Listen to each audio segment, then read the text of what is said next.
Hey ratbags, it's the survival show, let's go, lots to cover. A game I've been hyped for over 5 years is finally got a full release date. Tales of Aghasba is coming on November the 19th. No Man's Sky continues to do what it does best, update for free, great updates including today's expedition that has a scary slant on it. More details and a full 1.0 release date for Sendoku Dynasty. What does it actually entail once it comes out with early access on the 7th November? State of Decay 2 has received its final ever update, adding a whole bunch of new cosmetic items that have been gated via events over the last few years, as well as a whole host of other improvements for its final send-off. And Forever Skies has had a delay, scheduled for the end of this year on PlayStation and PC. Its full 1.0 release has now been delayed to the start of next year. All that plus a reminder of the most recent releases, including Wild Planet, Zero Civet, as well as the Axis Unseen. Do go and smash, hit, whack that like button, it does help these videos get seen more, and let's go. So Tales of Aghasba has got a release date, the 19th of November. I've been looking forward to this for years. I first gave a showcase of the first trailer prototype back in 2019.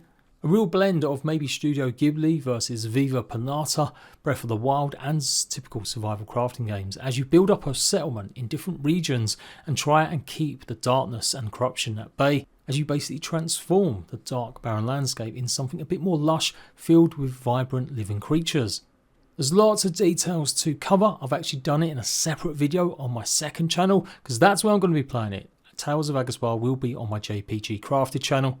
I feel it's going to fit in a little bit more there, especially with the latest bout of PlayStation players that have come to my channel via Core Keeper and Grounded.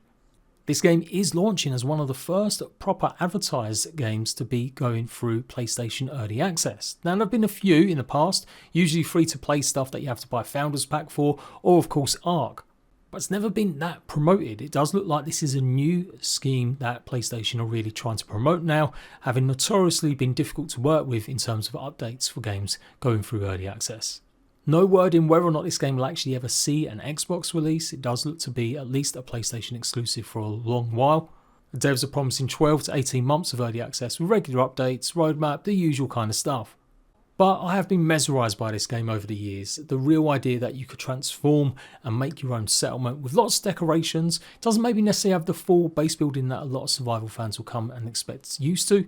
But it does have a ton of creatures, between 40 and 50 with early access launch. Absolute tons of resources to go and gather, and you will maybe have to either befriend them or hunt them down to get resources.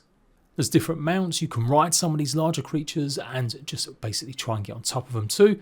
And as I said, it really isn't a cozy game that was maybe putting me off certain others. This has got a bit more bite to it, especially with the dark, maybe almost horrific kind of creatures that may attack your settlements over time. So mixing that between the cozy farm life as you try and encourage new creatures to your land, as well as obviously grow your own crops and stuff, it does have a really intriguing mix. I've done a full breakdown of the trailer, like I said, on my other channel, JPG Crafted, and that's where you're going to see lots of gameplay and guides. So do go and make sure you subscribe if you're interested in this game. Of course, I will keep you guys in the loop though with any release news or any other info you need to know. And if you really want me to take a look on here on this channel, then maybe I can do a few live streams. But yep, 19th of November, $29.99 early access on PlayStation 5 and PC. Another month, another update for No Man's Sky. Although this one is a little bit smaller, it's still offering some compelling content. It's a brand new expedition and taking full advantage of the timing with a little bit of a scary Halloween feel. This is the Cursed Expedition, where you'll have access to a new ship that looks suspiciously, yeah, I just about said that word right, like the Millennium Falcon, but it's got a definitely much more eldritch feel with tentacles and mandibles everywhere. These expeditions only last a short amount of time, so 2 weeks. It's gone live on PlayStation and it's been advertised on Nintendo blog. But probably the usual problems, it might not necessarily launch on Xbox at the same time, as a slurry of No Man's Sky updates have actually been quite late compared to the rest of the platforms on Xbox. But I'm sure it will hit eventually. And yes, it's offering some more than just a new ship. It's got new creatures, bioluminescent pets, but also boss fights. And it's the first time I think I've ever heard that word being said in No Man's Sky. But indeed, in the trailer, it does show a giant creature that you'll have to take on. So all in all, good stuff. It does look like the update is live now on PC and PlayStation. Trying to keep back the boundaries from reality, warping into each other and stopping these horrors from breaking through seems to be the main theme. So it's not the Worlds 2 update just yet, but it looks like that will probably hit just before the end of the year, knowing the cadence of the updates they've had.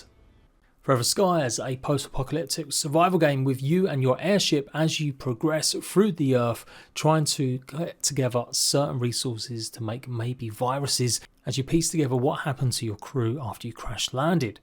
It's been in early access a while and updates have been steady and maybe getting to the point now where we're finally going to see the 1.0 release. But it won't be this year. After being scheduled for the end of this year, coming to PlayStation and PC at the same time, it has now been pushed back until early 2025. However, co-op, which they've been promising for a while, will hit before the end of the year, and they're looking for people to carry on testing it to make sure it's running properly. A slew of other changes are taking place with Forever Skies, a brand new revamp of the beginning stages, making it less, maybe I guess, grindy and maybe not as interesting, and getting you involved in the action a bit more by giving you some of the starter gear as basically a main default. Also promising a whole ton of other stuff to do with the procedurally world generation, being a bit more tailored so it's not necessarily very samey, and that was the problem I had. The game just wasn't a pretty well to go and explore because you spent so much time in just one particular type of biome. So while they're still using some proc gen, it's going to be a bit more tailored, as said, with new biomes or more biomes being maybe gathered and spaced in between, and you'll have to go and discover certain locations with them, but hopefully not have progression always tied to that exploration. They also want there to be more danger with actual consequences if you're not taking care of your airship. Rather than just annoyance, stuff will maybe start breaking. So you'll have to repair quite frequently and obviously make sure that your ship is running properly. And they're also promising more customization options to arrive earlier as well, so you can really start to make your airship your own. Some really good stuff in their Steam blog demo, taking a look at also verticality, how they're going to be adding new events to the world, like potentially resource drops from a space station orbiting, as well as giant maybe Kaiju appearing that you may have to find a way to get close enough, but actually not try and defeat, since you are in nothing but a glorified airship. It all sounds really promising. This is all being promised between now and its full 1.0 release, as said, early 2025. I quite enjoyed the game when it first came out, but it did get very over very quickly because it just simply wasn't enough to do, and it just wasn't as interesting customizing the ship yet. So these changes all sound really good, and I can't wait to see where they're going to go with the future content. Balancing it with all of the co-op stuff that they're adding as well, up to 4 players, is obviously going to be a challenge, but again, it's a good move. Check out that Steam page and find the link to go and sign up for the co-op testing if you want to play it with your friends, and I'll keep you guys in a loop exactly when it's going to be coming to PlayStation and PC 1.0 in the future. A game I've been mispronouncing for ages, it's not Sendoku, it's Sengoku. Either way, it's got a full release date now. It's coming on November the 7th. Now, I think that broke last week, but I kind of missed out on this. But a new dev blog in the last couple of days has highlighted exactly what kind of content you'd expect with its 1.0 update. Obviously, the game's been in early access a while and they're fleshing stuff out, adding a lot more to do as well explore, and they seem to be adding very similar kind of stuff or kind of cadence like they had with Medieval Dynasty, aka bandits were added in last. Now you've got very similar. You'll have to take on different kinds of warlords potentially and boss battles as you take care of these outposts filled with enemies to hopefully get your villagers living a more peaceful life and being able to go and explore and gather more resources. I was never expecting maybe Sekiro style combat or even Ghost of Tsushima, but it does actually look pretty decent considering. Looks to be different stances and something you're going to have to actually get used to and get good at with the combat before you take on some of these outlaw tribes. Of course, there's a slew of other stuff coming with the 1.0 update, but definitely looks like a much more fleshed out experience trying to clear the map of certain regions and basically making them safe for you and your villagers to go about your business. Sengoku Dynasty has also been revealed for coming to console, which wouldn't maybe be much of a surprise, but it won't be November the 7th. That won't be happening until next year. It's a busy day that day. Tectonica also goes live with its 1.0 update, and that launches on the Xbox and PlayStation as well. But I'm really pleased that Tales of Aghasba isn't launching at the same time, which means I might be able to give this another shot. Closer to release, I'll give you a full breakdown of what they've added during the early access, and we'll take a look at hopefully some of the new features that will be coming still with 1.0. But for sure, the game definitely looks like it's improved a lot since I gave it a shot in early access. So yep, Decay 2 has received its final update. It's actually been worked on by a separate small little studio for a while now, Wushu Studios, as the main team focus on the next iteration.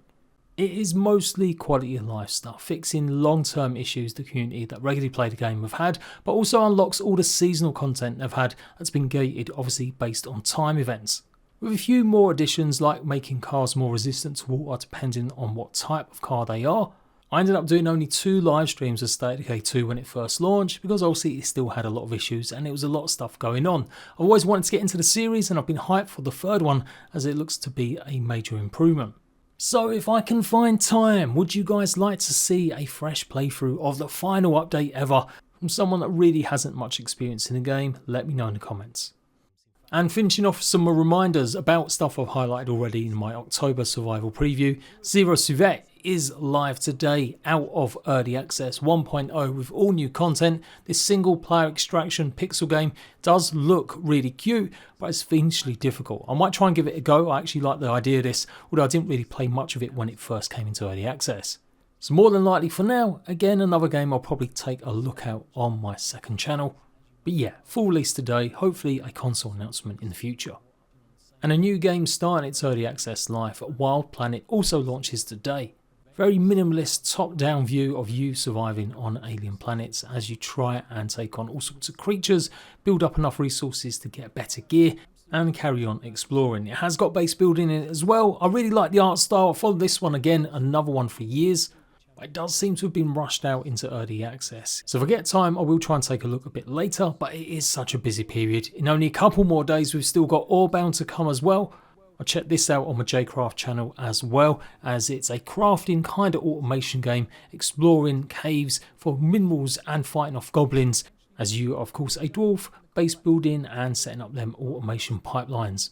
So another one I want to see if the actual full game now instead of just the demo is got a little bit more polish to it, although probably not given it's such a short space of time. One game I just decided I'm not going to really take a look at, although I'm sure could be really good, is the Axis Unseen. It's definitely more of a hunting kind of, I would say, open world game, and it's got a heavy focus on the music, kind of complementing the gameplay, which isn't my kind of style as it's pretty much heavy metal. I'm also just not that big on archery. I've never really enjoyed that side of gaming, especially thinking back to Skyrim. And while it does have some sort of melee weapons you can use on the fly, the real focus of course is on these magical and elemental arrows and ammos and bows you use. So not my cup of tea, but I still think it's definitely worth your attention. So go and check it out on Steam and let me know if you pick it up whether or not it's a great game. And before I go, just a little plug for my Discord. Obviously I've had it a long time, at various points I've had thousands of people in, although we've settled into a smaller number now. Either way, I do want to highlight that I actually do a lot of survival news and content in here. And I've also just revamped a bunch of channels to give people even more news. So if you're wondering how I keep up to date with everything, this is how. I've got lots of bots and follows that come from all the other various game Discords, and it all pretty much gives me the info I need. So come and talk about survival, come and talk about your favourite games that you're playing, see what I'm up to as well. If you're into lots of different survival games, then my Discord is the hub you need to be in, and hopefully engage and talk with me too a little bit. So there we go. I'll be back for more survival news soon and my survival review where I give a bit more in-depth and opinion on stuff that's going on every single week. Until next time, Ratbags, laters.